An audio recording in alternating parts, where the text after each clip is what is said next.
For centuries, the sands of Egypt were considered fully explored, and the great discoveries of the past mere echoes of a long-vanished age. Archaeologists were convinced that between the Valley of the Kings and the temple complexes of Luxor, there was nothing left but sun-scorched wasteland. Then, a single recent find shook the world and forced science to completely rethink the history of antiquity's greatest civilization. The scholars had stumbled upon a site of such scale and significance that it was immediately placed alongside the legendary tomb of Tutankhamun. This is not just another set of ruins. What stands before us is an untouched time capsule, preserved in perfect condition across 3,000 years. Today, we unravel the secrets these walls have kept hidden, and why this discovery is called the Golden City, one capable of illuminating the most enigmatic pages of the Pharaonic Age. The story of this extraordinary discovery began on an autumn morning in 2020, when a team led by the renowned Zahi Hawass set out to excavate the outskirts of Luxor.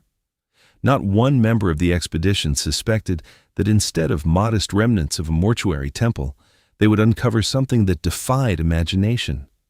Picture the workers methodically peeling back layers of dry sand, expecting to find nothing more than the foundations of an ancient building. But within just a few weeks, the familiar rhythm of work was shattered. From beneath the earth, the edges of bricks began to emerge, bricks formed from river silt thousands of years ago. At first, the archaeologists assumed it was an ordinary fence, but the deeper the shovels went, the clearer the picture became. Beneath their feet, an enormous living organism of clay and straw lay sleeping. Instead of the straight lines of a temple foundation, curved walls began to rise from the earth, plunging deep beneath modern sediment layers. This left Hawass and his colleagues in genuine bewilderment. Such brickwork was entirely atypical for the religious structures of the era. With every passing hour, the number of brick constructions multiplied exponentially, and the scientists began to grasp. They had encountered something beyond explanation. Amid the gray dust, the eye of one team member caught a strange glint, the kind no ordinary stone could produce.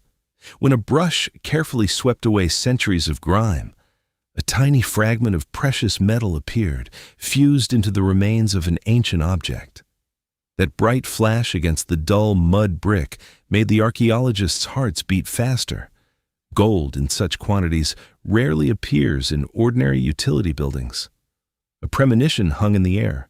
Beyond these walls lay not merely a settlement, but a place bound to unimaginable wealth and the supreme power of the empire. The atmosphere at the site changed instantly, giving way to anxious anticipation and scientific excitement. The scale of the picture unfolding contradicted every known map of the area.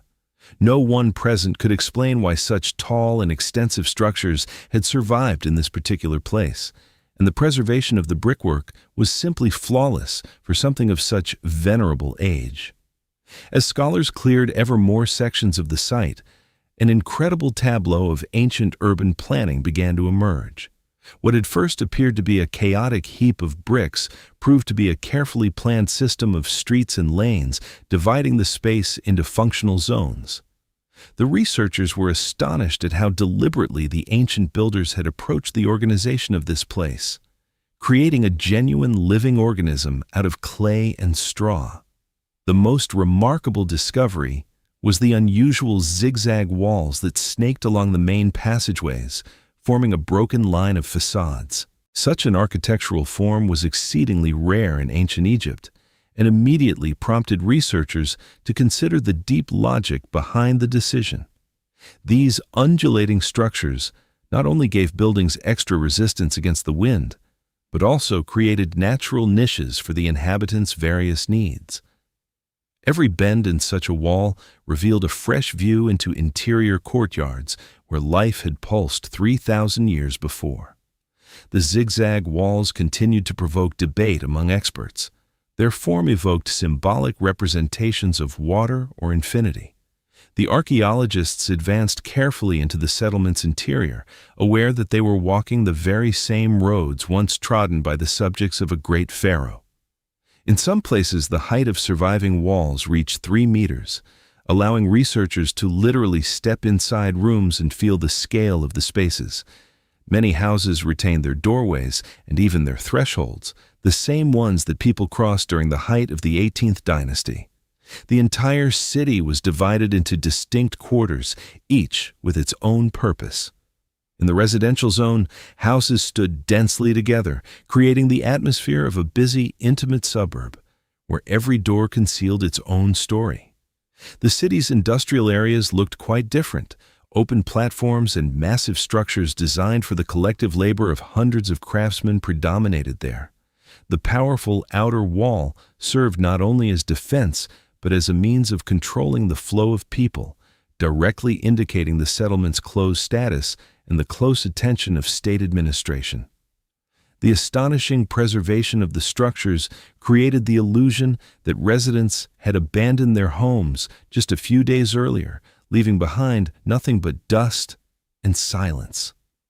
As the dust from the excavations began to settle, archaeologists started finding objects that allowed them to peer directly into the kitchens of people who had lived 3,000 years ago. In the southern part of the settlement, they uncovered a massive food preparation area, one comparable in scale to a modern industrial catering facility. Dozens of ovens stood here, alongside enormous clay vessels in which bread had once been baked for hundreds of workers and officials. Most astonishing of all, the ovens still contained remnants of charcoal and traces of grain lay at the bottoms of the vessels. Among the kitchen equipment, scholars found massive ceramic jars used for storing meat and other provisions. Clear inscriptions on the surfaces of these vessels proved to be a genuine gift for historians. On one such jar, they deciphered the name of a butcher called Kawi, who had prepared a food supply for the third Hebsed festival of the pharaoh Amenhotep. The inscription even specified the exact date and the weight of the product, enabling scholars to reconstruct, minute by minute, the schedule of preparations for the great celebration. Beyond the kitchen zones, the researchers discovered quarters where the handmade production of textiles and clothing had flourished. Inside residential rooms lay stone and ceramic weights for looms, as well as bone needles with which craftswomen had sewn fine linen. The preservation of these fragile instruments was so remarkable that on some needles the wear marks from long use could still be distinguished. These finds completely overturned assumptions about everyday Egyptian life at the height of the empire. It had previously been believed that such production was concentrated exclusively at palaces, but the city showed that craftsmanship was part of the daily life of every quarter. Rooms also yielded children's toys and small protective amulets, lending the story a human warmth. In the industrial zones, spinning tools lay alongside fragments of fishing hooks and harpoons, pointing to the inhabitants' close ties with the resources of the Nile. At the bottoms of some bowls, researchers found remnants of cosmetics and oils preserved by the dry climate. All of this forced scholars to revise many textbooks. The city proved far more developed and self-sufficient than anyone had assumed. When the archaeologists pushed further into the northern part of the settlement, they discovered a quarter that stood clearly apart from the residential areas in its severity and scale. This was the place where the city's industrial heartbeat and important administrative decisions were made. The researchers uncovered an entire network of workshops specializing in jewelry and intricate decorative elements. Beneath centuries of dust lay molds for casting amulets and tiny statuettes of gods, ornaments for the clothing and homes of Egyptians. The most astonishing discovery was evidence of work with precious metals and stones, demanding extraordinary precision. In one hall, archaeologists found remnants of glass slag and faience fragments, direct evidence of a glassmaking operation advanced for its time. Among the broken tools, scholars began finding seals bearing the names of officials and the ruler himself, allowing them to definitively link the site to the name of Amenhotep III. Gradually it became clear This city was the primary supplier of luxury goods to the royal residences nearby. The finest craftsmen of their age labored here, creating objects that would later adorn the halls of magnificent temples and fill the pharaoh's treasuries. Gold processing workshops stood alongside ceramics workshops, forming a single integrated industrial complex. The casting molds and tools that were found allowed modern jewelers to understand the technologies the ancient craftsmen had employed to achieve such extraordinary quality in their work. But beneath the city's outward prosperity and industrial grandeur, the earth harbored secrets that shocked even hardened archaeologists. When the researchers began clearing the floors inside ordinary residential rooms, they encountered something that had no place in the logic of ancient Egyptian life. In one house, directly beneath a layer of compacted clay, lay human remains in a strikingly unusual position. Unlike traditional burials in tombs and necropolises, this person had been laid out in a pose suggesting violence or a bizarre ritual. Arms extended along the body, knees pressed tightly together and bound. The burial was located directly in the floor of a living space, a gross violation of the customs of the time. In Egyptian culture, strict rules governed burial, and the presence of a body inside a house was considered deeply alarming. While one group of specialists examined these remains, another team made an equally strange discovery in the neighboring quarter. Inside rooms that had once served as living spaces, they found the remains of large animals, cattle or oxen. The practice of burying livestock directly within residential spaces had no parallel in the archaeological record of New Kingdom settlements. Animals were ordinarily kept in designated enclosures or at temples if they were considered sacred. Yet here their presence beneath the floors of houses appeared frankly anomalous. Scholars are still trying to determine whether this was an attempt to protect the dwelling through magical means, or whether the city had witnessed events that compelled its people to break every long-standing tradition. The condition of the animal bones indicated that the creatures had been cared for during their lives, making their burial beneath house floors all the more baffling. The questions of who the bound individual was and why the animals were accorded such a peculiar honor remain without a definitive answer. Experts continue to conduct DNA analyses and study the soil composition. The sense that the city concealed some fundamental truth about the human nature of that era only intensified.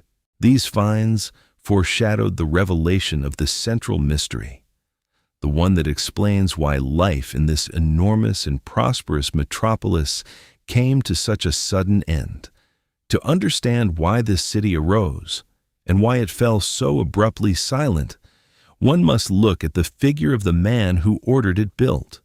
Pharaoh Amenhotep III ruled Egypt during an era that historians call the Golden Age. At that time, no country rivaled Egypt in wealth or influence, and gold poured into the Nile Valley in a ceaseless stream from the mines of Nubia. This ruler had no taste for war. He preferred to create, turning his domain into a vast construction site. It was under him that the most splendid palaces and temples were erected, and the city now rising from the sand was the crown of his ambitions. This was a time of extraordinary stability, when every inhabitant of the empire, from the highest official to the humblest baker, felt part of something eternal and unshakable. Yet beneath the dazzling surface, the seeds of a future catastrophe were already germinating, one that would transform the face of civilization forever. Amenhotep III reigned for nearly 40 years, and toward the end of his life, Egypt began experiencing strange convulsions of faith and power. His son, who would later take the name Akhenaten, was already absorbing ideas that would soon shatter the familiar order of things. The city served not merely as a production hub, but also as a royal residence where the pharaoh held court. Foreign ambassadors were received here, and jubilee celebrations reaffirmed the king's divine status. But the moment the great builder departed this life, the the well-oiled system began to falter. The new pharaoh Akhenaten resolved to do the impossible. He banned the old gods and compelled the entire country to worship the single solar disk. This decision struck at the very heart of the city, intimately bound to the traditional cults and the old aristocracy. At some point, the inhabitants of the vast metropolis received orders to abandon their familiar homes, workshops, and storehouses. This was not a gradual fading away. The city was departed, with valuable objects and food stores left in the rooms, found today by archaeologists in perfect condition. The entire administration and artisan population relocated to the new capital of Amarna, abandoning the dazzling city to the mercy of the desert winds.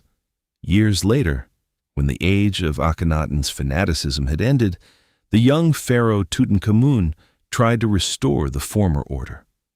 Historical documents and finds within the city indicate that he planned to rehabilitate the site as a base for reviving the old faith. It was in this area that his mortuary temple had been sought, and it was here that traces of his brief reign were preserved. But after the young king's death, the city finally sank into slumber beneath thick layers of sand. The grand project of Amenhotep III had been too deeply bound to the fate of his dynasty, and with the dynasty, it disappeared into oblivion for 3,000 years.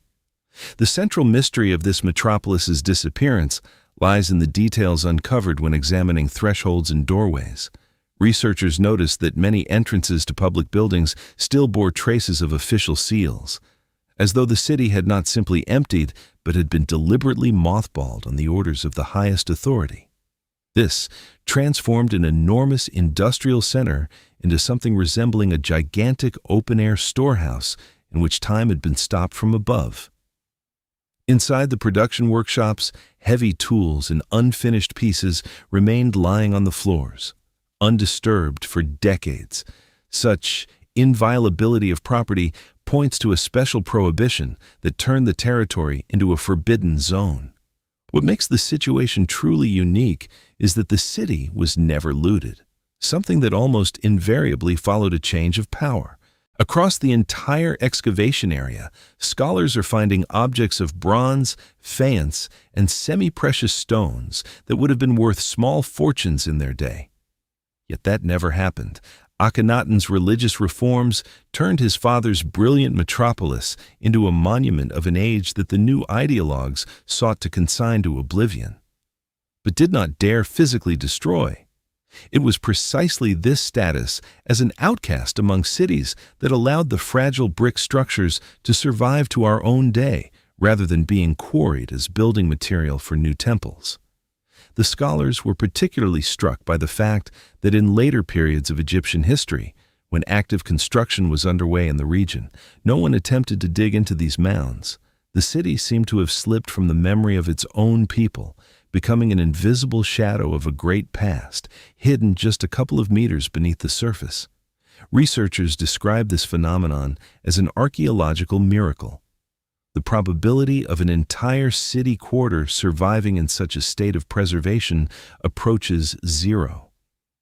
Everything looks as though the city fell asleep in a single instant, preserving within its depths the answers to questions about how the empire functioned at the height of its power. Summing up this astonishing chapter in the history of archaeology, scholars speak with one voice. The Golden City is the most important discovery of the century. Its significance for modern science can scarcely be overstated, since, for the first time, it has allowed researchers to shift their focus from the lives of gods and kings to the lives of ordinary people. Until now, knowledge of ancient Egypt had been drawn primarily from tombs, which told us about death. This find opens a door into the world of the living. Every detail, from scraps of textile to a butcher's inscription on a jar, is an invaluable source of information about how the economy operated and how the logistics of the greatest empire in history were organized. The prospects for further excavation are staggering. To date, only a small fraction of this immense settlement has been cleared. Archaeologists are confident that the principal treasures and documents are still concealed beneath many meters of earth. In those quarters where shovels have yet to reach, diplomatic archives or texts shedding light on the true causes of the religious conflict of the era may be waiting.